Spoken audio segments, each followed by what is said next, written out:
Hi అండి అందరికీ. ఉలవ చారు ఎలా ప్రిపేర్ చేసుకోవాలో ఈ వీడియోలో చూసేద్దాం.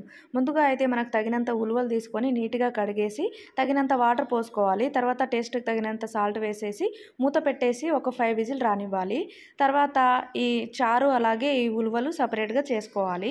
తర్వాత స్టవ్ వెలిగించుకొని ప్యాన్ పెట్టుకొని తగినంత ఆయిల్ పోసుకోవాలి.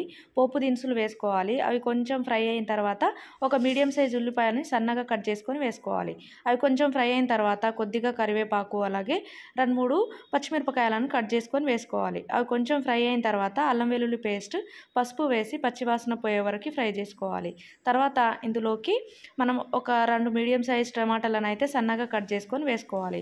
అవి కూడా కొంచెం మగ్గిన తర్వాత ఇందులోకి తగినంత కారం, అలాగే ధనియా పౌడర్, ఇంకా సాల్ట్ ఇవన్నీ వేసుకొని ఒకసారి బాగా కలిపేసి మూత పెట్టేసి ఒక 5 నిమిషాలు ఈ టమాటాలు మగ్గే వరకు అలా ఉంచుకోవాలి.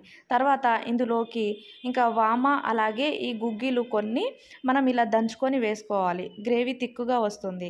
తర్వాత ఇందులో కొంచెం చింతపండు రసం వేసుకొని ఇలా బాగా కలిపేసి ఒక 5 నిమిషాలు ఇలా ఉడికించుకోవాలి ఆయిల్ పైకి తేలే వరకు. తర్వాత ఈ కట్టుచారు వేసుకొని ఒక 10 నిమిషాలు ఉడికించుకోవాలి. లాస్ట్‌లోకి కొత్తిమీర చల్లుకుంటే అయిపోతుంది. మీరెలా చేస్తారో కామెంట్